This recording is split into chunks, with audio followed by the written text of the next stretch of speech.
नमस्कार साथियों, स्वागत है आप सबका एक बार फिर से समिट सिंह क्लासेस के स्पेशल प्रोग्राम 5 मिनट्स ज्ञान सीरीज में।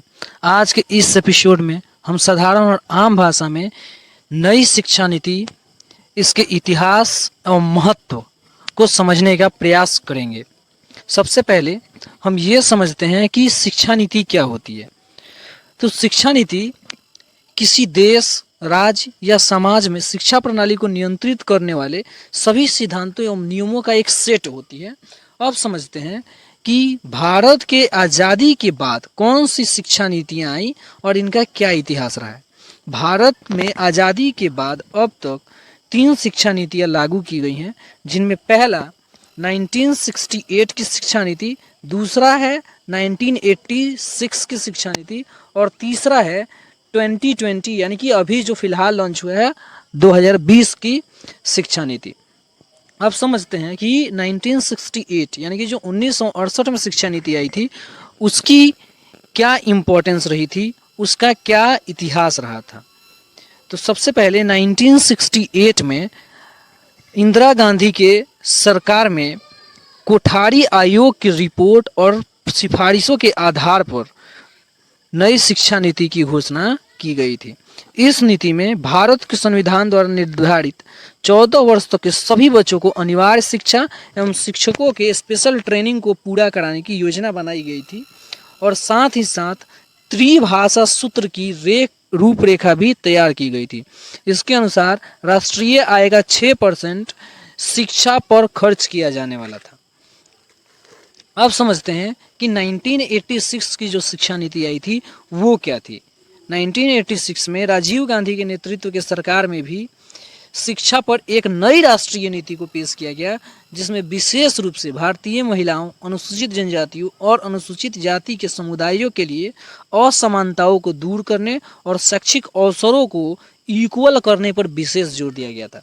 1986 की शिक्षा नीति के अनुसार गांधी जी के दर्शन पर आधारित ग्रामीण विश्वविद्यालय के मॉडल के निर्माण का भी आह्वान किया गया और इस शिक्षा नीति का मुख्य उद्देश्य भारत में जमीनी स्तर पर सामाजिक शिक्षा एवं आर्थिक शिक्षा को बढ़ावा देना था। 1986 की शिक्षा नीति को पुनः 1992 में पीवी नरसिम्हा राव की सरकार में संशोधित किया गया। अभी फिलहाल की जो शिक्षा नीति है 2020 की, ये 2019 में मानव संसाधन एवं विकास मंत्रालय की पेशकश पे लॉन्च हुआ है। ये अध्यक्ष के कस्तूरी रंगन रहे हुए हैं और यह शिक्षा नीति essential learning, critical thinking, discussion based और एनालिसिस बेस्ड लर्निंग को बेस बनाती है। इस शिक्षा नीति में पाठ्यक्रम की सामग्री को कम करने का प्रयास किया गया है तथा लर्निंग को एडेप्ट करने के लिए 10+2 को हटाकर 5+3+3+4 को संशोधित करने की बात की गई है। 29 जुलाई 2020 को कैबिनेट ने मौजूदा शिक्षा प्रणाली को बदलाव करने के उद्देश्य से नई राष्ट्रीय शिक्षा नीति को मंजूरी दी है। अब समझते हैं कि नई शिक्षा नीति का क्या महत्व है।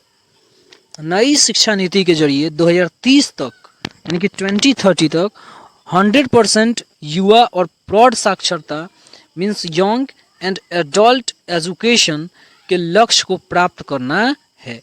यह नई शिक्षा नीति लगभग 66 पन्नों की थी और नई शिक्षा नीति में सबसे खास बदलाव 5+3+3+4 का प्रारूप है। आइए जानते हैं कि 5+3+3+4 क्या है। 5+3+3+4 के प्रारूप में पहले 5 साल बच्चा प्री स्कूल और कक्षा 1 और 2 में पढ़ेगा। इन्हें मिलाकर 5 साल पूरे हो जाएंगे। इसके बाद 8 से 11 साल की उम्र में आगे की 3 कक्षाओं कक्षा 3, 4 और 5 की पढ़ाई होगी। इसके बाद 11 से 14 साल तक की उम्र में कक्षा 6, 7 और 8 की पढ़ाई होगी। फिर इसके बाद 14 से 18 साल की उम्र में छात्र 9वीं से 12वीं तक की पढ़ाई कर सकेंगे। यह 9वीं से 12वीं तक की पढ़ाई बोर्ड आधारित होगी।